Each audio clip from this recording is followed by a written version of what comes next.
अस्सलाम वालेकुम। आज हम पास्ट इंडेफिनिट टेंस स्टार्ट कर रहे हैं। तो पास्ट इंडेफिनिट टेंस को उर्दू में कहते हैं फ़ेल माजी मुतलक। और सबसे पहले जो पास्ट इंडेफिनिट टेंस है इसकी 3 टाइप्स होती हैं। आगे 3 टाइप्स के इससे टेंसेस बनते हैं या सेंटेंसेस बनते हैं। तो सबसे पहले जो उनसे होते हैं वो होते हैं सिंपल पास्ट इंडेफिनिट टेंसेस। उसके बाद होते हैं नेगेटिव पास्ट इंडेफिनिट टेंसेस। उसके बाद होते हैं इंटेरोगेटिव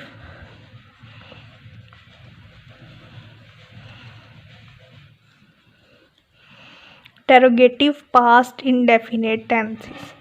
जो सिंपल होते हैं उसमें सिंपल होते हैं सेंटेंसेस। जो नेगेटिव होते हैं उनमें मनफी जुमले होते हैं। मनफी का मतलब कि इसमें नॉट या फिर नहीं वाले जुमले होते हैं, ठीक है। और जो इंटरोगेटिव होते हैं इनमें होते हैं सवाल का जुमले, जिनमें कोई भी हम सवाल पूछते हैं। तो सबसे पहले हम सिंपल टेंसेस करते हैं कि सिंपल में क्या होता है।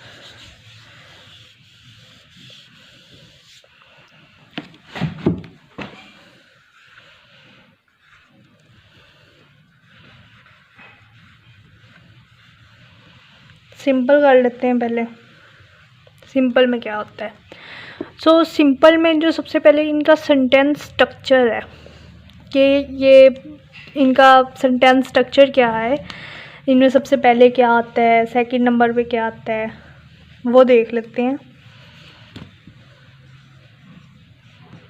सेंटेंस स्ट्रक्चर या फिर सेंटेंस की फॉर्म, कैसे का सेंटेंस बनता है।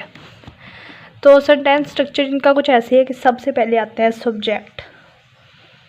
सबसे पहले आता है सब्जेक्ट में he she it I we they you या कोई भी नेम वगैरह हो सकता है, ठीक है। उसके बाद होता है वर्ब, और वर्ब की सेकंड फॉर्म लगती होती है सिंपल पास्ट इंडेफिनिट टेंसेस में। वर्ब की सेकंड फॉर्म लगती होती है, सेकंड फॉर्म ऑफ वर्ब या सेकंड वर्ब लगता होता है, ठीक है। और फिर इसके बाद आता है ऑब्जेक्ट।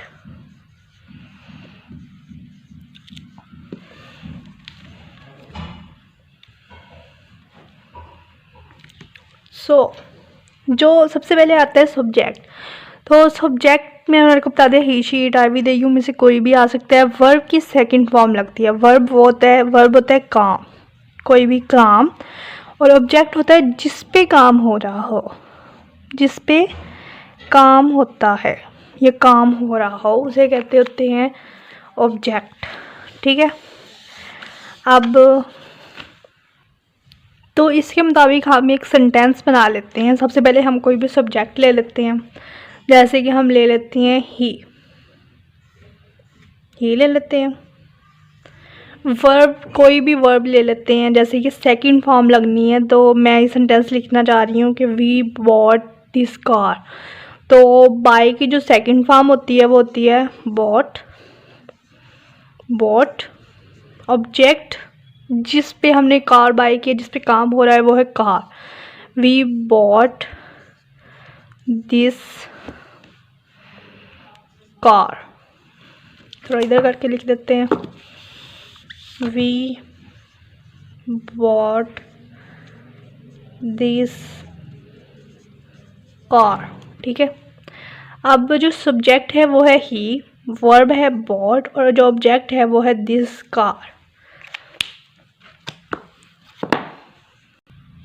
अब इसकी पहचान देख लेते हैं कि उर्दू जुमले के एंड में ऐसे कौन से अल्फाज आते हैं जिनसे हमें पता चल जाए कि ये पास्ट इंडेफिनिट टेंस का उर्दू जुमला है। तो उर्दू जुमले के एंड में आते हैं ता था, ती थी,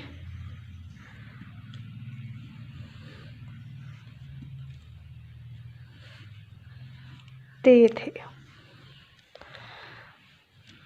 या फिर अलिफ, छोटी ए और बड़ी ए, ये वाले अल्फाज आते हैं तो हमें पता चल जाता है कि ये पास्ट इंडेफिनिट टेंस का जुमला है।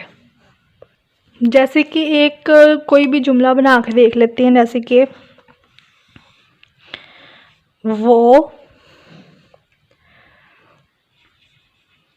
सुबह सवेरे यहाँ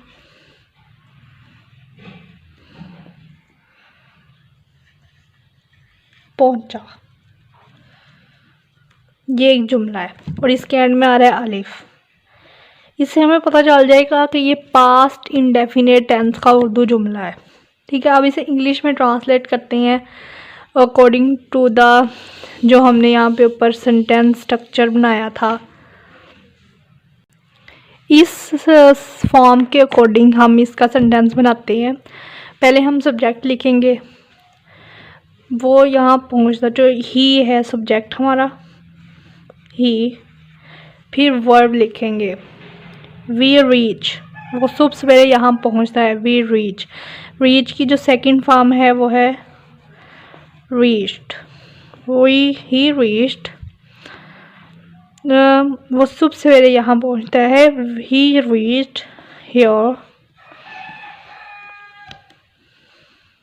अर्ली,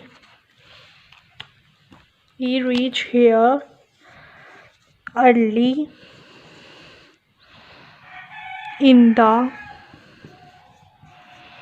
morning।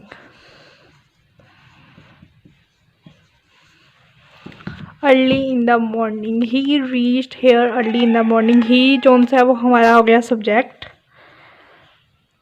वर्ब की सेकंड फॉर्म आ गई हमारी रीच्ड, और जो ऑब्जेक्ट है वो हम जिस पे काम कर रहे हैं कि हम सुबह सवेरे जा रहे हैं, we reached here early in the morning.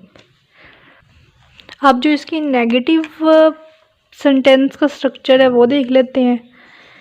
पहले हमने सिंपल सेंटेंसेस बनाए हैं, अब हम नेगेटिव मतलब के मनफी जुमले बना लेते हैं। तो मनफी जुमले का जो सेंटेंस का स्ट्रक्चर है वो है कुछ ऐसे।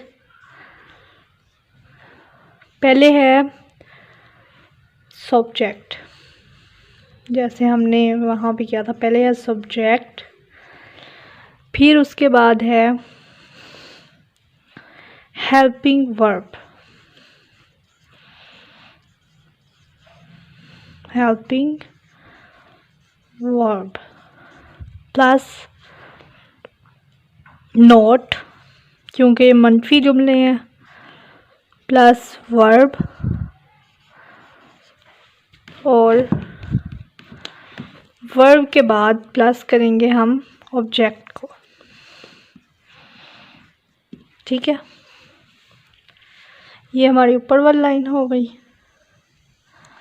और ये आ गया ऑब्जेक्ट। वर्ब के बाद हमने ऑब्जेक्ट को प्लस कर देना।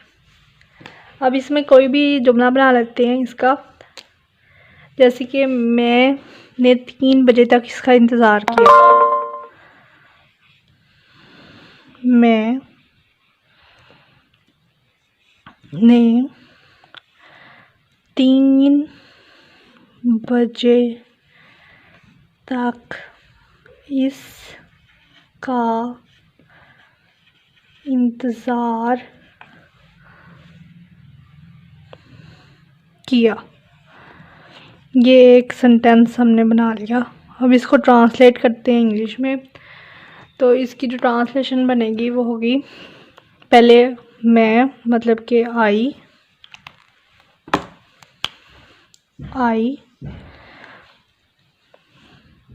पहले फिर हमने लगाना है सब्जेक्ट, फिर हेल्पिंग वर्ब। हेल्पिंग वर्ब जो पास्ट इंडेफिनिट टेंस में जो हेल्पिंग वर्ब यूज़ होता है वो हमेशा डिड यूज़ होता है। हेल्पिंग वर्ब जो कौन सा है वो हमेशा डिड यूज़ होता है। डिड किसके साथ यूज़ होता है? डिड सारे सब्जेक्ट्स के साथ यूज़ होता है। He, she, it, I, we, they, you, singulars, plural, सालों के साथ डिड ही यूज़ होता है। तो ये सेंटेंस बनाते हैं, आई डिड नॉट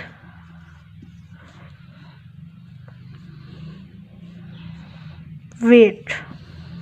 अब यहाँ पे हमने लगानी है वर्ब की फर्स्ट फॉर्म, यहाँ पे हमने लगानी है वर्ब की फर्स्ट फॉर्म, क्योंकि यहाँ पे हेल्पिंग वर्ब साथ में आ गया है, तो जो नेगेटिव टेंसेस होते हैं उसमें हम फर्स्ट फॉर्म लगाते होते हैं। यहाँ पे I did not wait for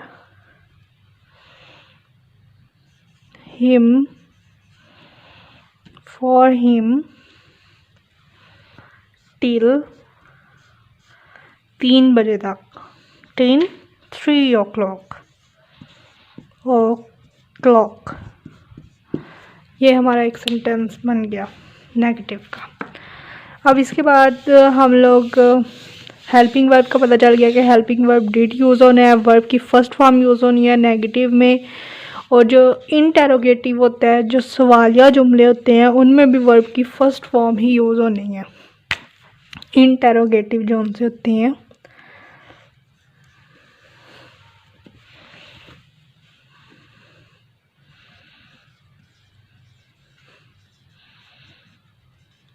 interrogative जो उनसे जुमले होते हैं उनमें भी वर्ब की फर्स्ट फॉर्म यूज़ होनी है। इनका सेंटेंस का स्ट्रक्चर बना लेते हैं।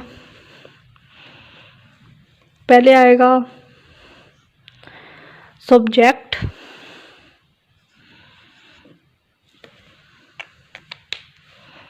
इनका सेंटेंस का स्ट्रक्चर बना लेते हैं। सेंटेंस स्ट्रक्चर,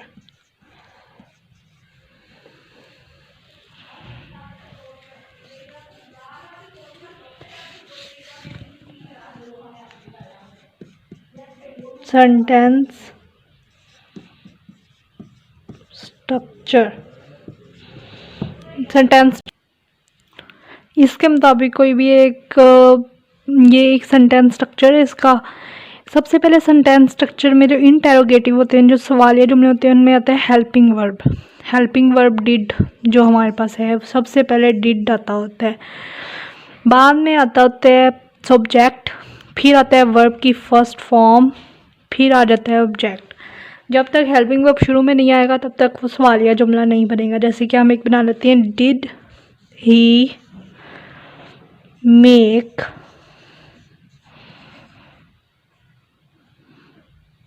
और टी।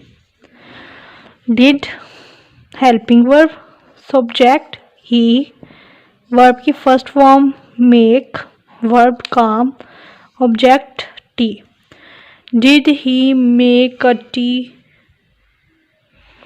और इसके ये पास्ट इंडेफिनिट टेंस है। इसके अलावा मैंने प्रेजेंट का भी एक लेक्चर बनाया है, प्रेजेंट इंडेफिनिट टेंस का, वो भी पहले सुने, बाद में पास्ट का सुने तो फिर अच्छी तरह समझ आएगी।